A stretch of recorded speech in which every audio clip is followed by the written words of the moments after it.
Hi guys, I'm back and I was getting aware that this channel, Born Again Bikes, is heavily two-stroke and more importantly Suzuki RGV 250 based.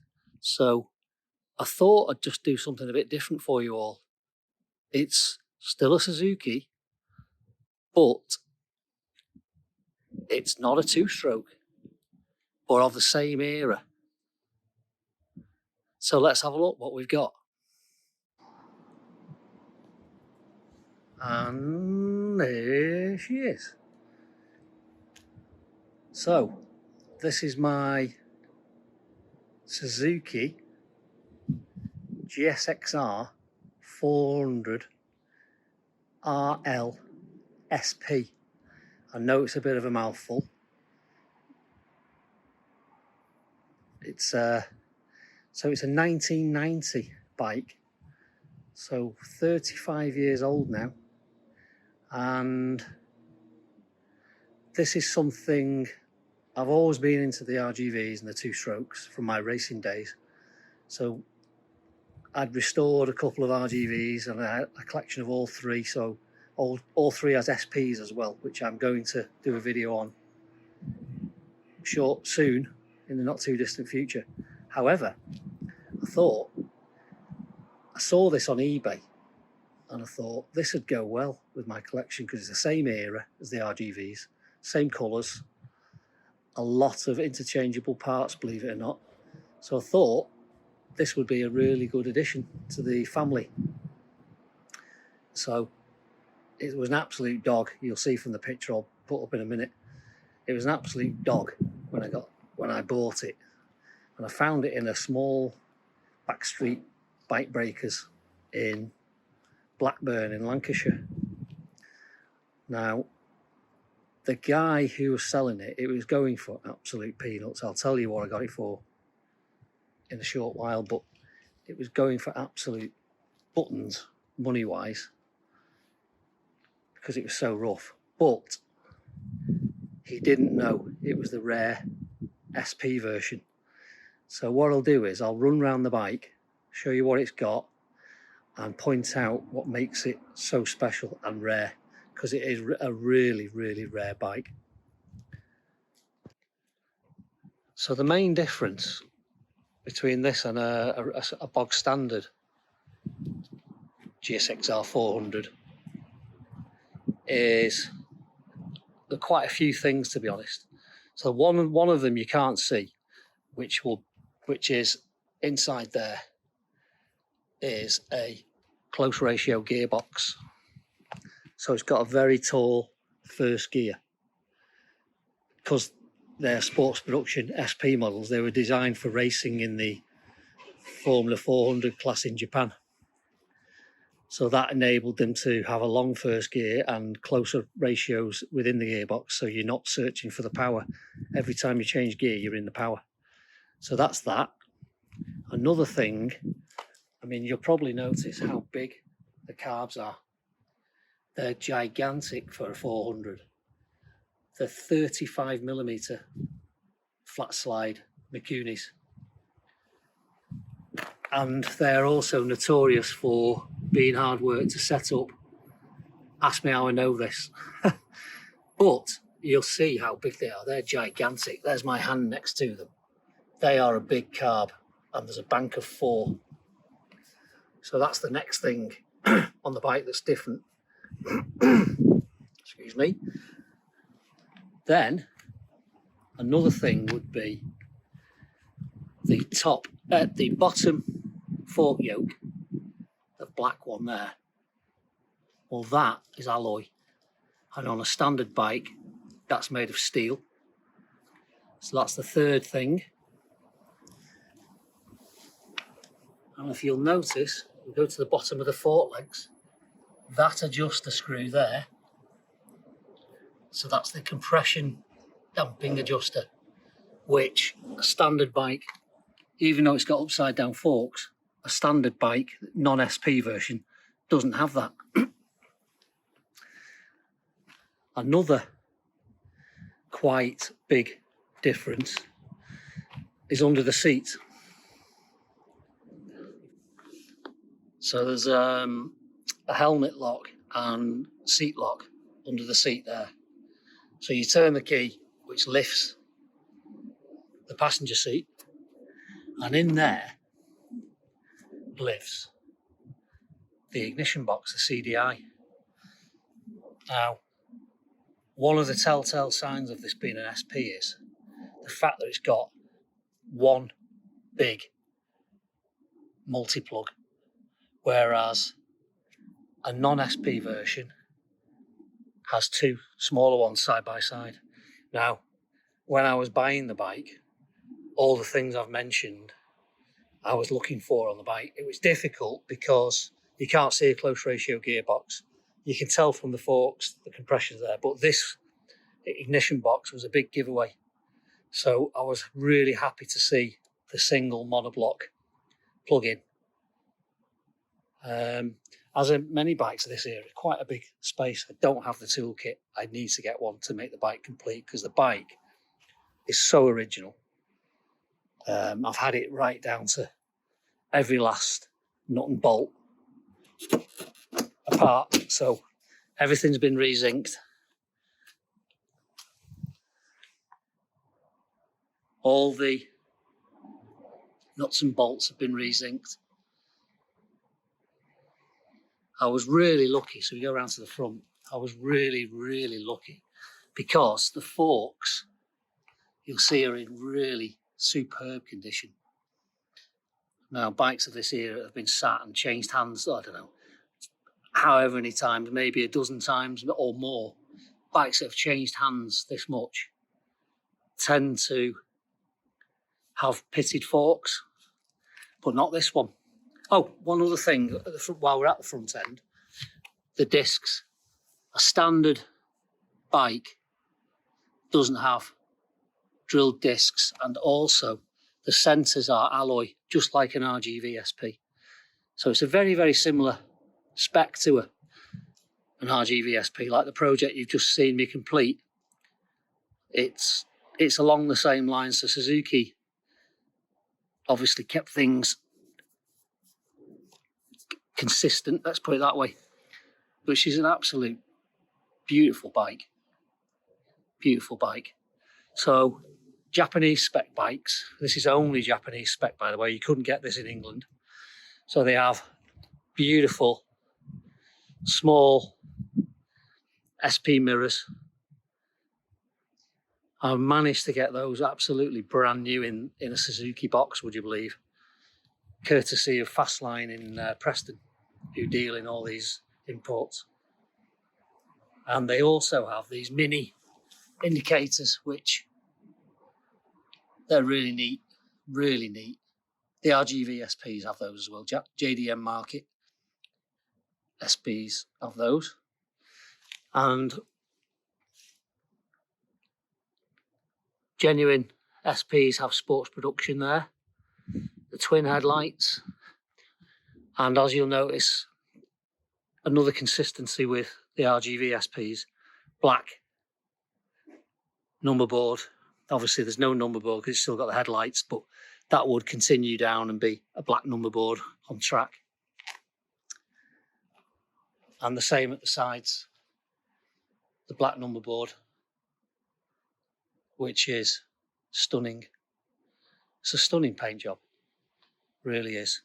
Now, I've got a friend of mine who does all my painting, and believe it or not, apart from the GSXR decal on the seat, the Suzuki on the tank, the GSXR on the fairing, and the wording, the logos, everything else is done in paint, which is done at absolute, it's an unbelievable paint job. It was done a few years ago. We restored this bike sort of around COVID time. So it's an absolutely beautiful paint job. So that's all paint, but it still feels like decal because he didn't lacquer over it, which is correct. The decals don't get lacquered over. But she's an absolute beauty. I absolutely love the look of this bike. I won't show you the number plate you can see a bit, but I'm not going to show you the whole number plate. I've got standard. I managed to source a standard cam. That's just a bit of grease on it. That took me a good while to find. They're not the noisiest bike, quite a quiet bike, but it did take me a good while to find. It doesn't look like this is an SP, but the shock, it's got a remote reservoir. And the shock I had rebuilt. There she is in there. Totally restored, re-zinced, vapor blasted, coiled, powder coated. Had all that done by my friend Toit in Preston, TW Suspension.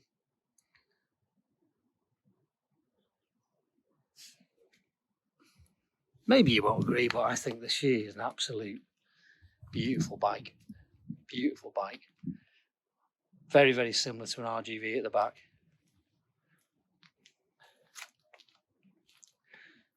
And you'll notice they look like vacuum cleaner hoses.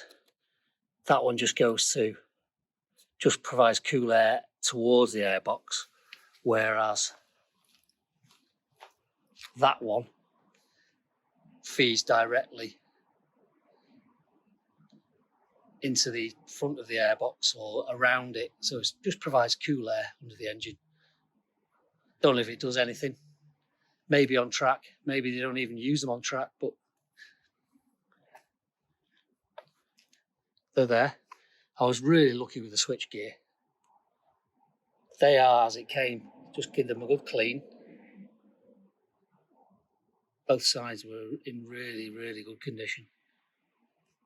And you'll see she's done 22,000 kilometres, which is nothing really for a bike of this era. And you'll notice that back in the day, that was a wild, wild red line on the rev counter. Things have progressed since then, obviously, because we're 35 years further down the road, but even R1's rev to that now and Ducatis, but it's a 15,000 red line.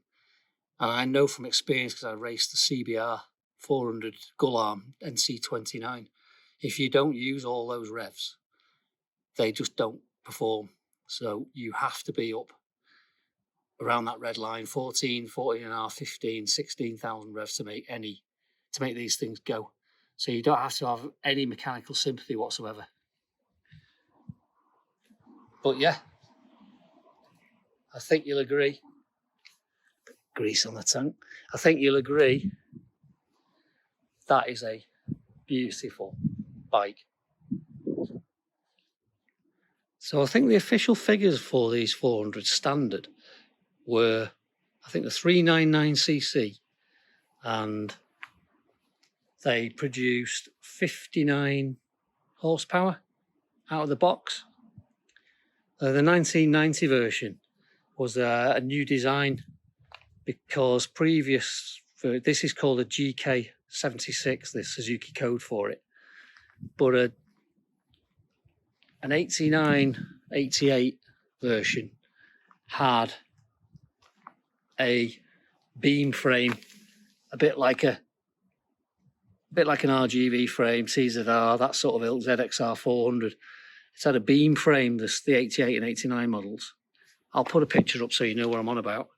But in 1990, with this model, which ran till 1995, I think,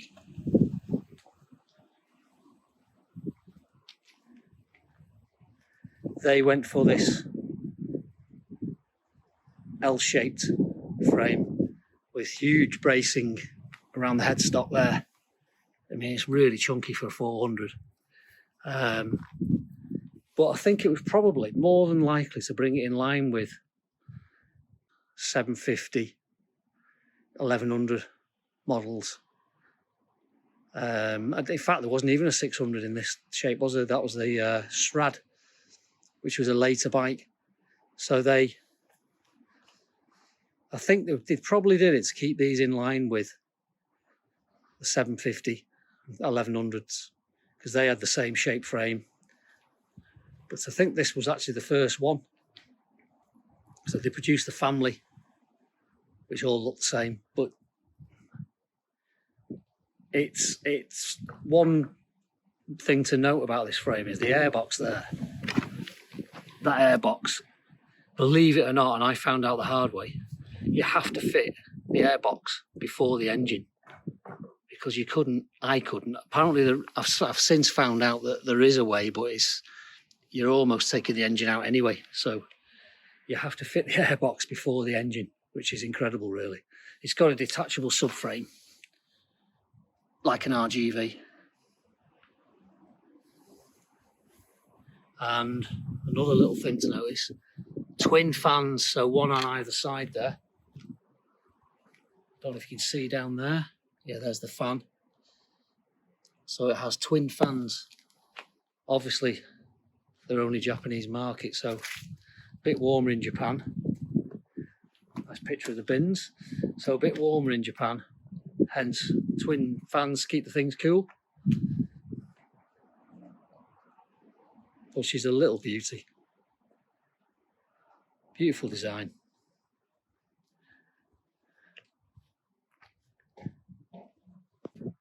Arguably nicer looking than the RGV. Not quite as pointy front end, but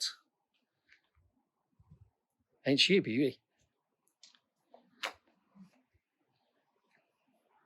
So yeah, getting back to when I bought the bike, the guy in the breakers, he was just trying to get rid of it. I think it was up. I think I got it for £650 UK sterling, which, yeah, there was a lot of it missing. There was a lot of small things missing, but she was basically all there. Things like bar ends, I had to find the bar ends, levers were battered, etc. I did buy a full set of genuine plastics off a guy who was selling I think it was in Lucky Strike colours. He'd long since sold the bike because his lad had raced it, but he still had all the plastics and even the tank. So I bought a full set of plastics, everything, and a tank. So I made the best of everything I had, from what was originally on the bike down to what he sold me. But she is completely standard, this bike. Completely standard. So I just thought I'd show you that off and stop this Born Again Bikes channel becoming an RGV loving. Still Suzuki, so I've not strayed too far. But let me know your thoughts and comments on this bike.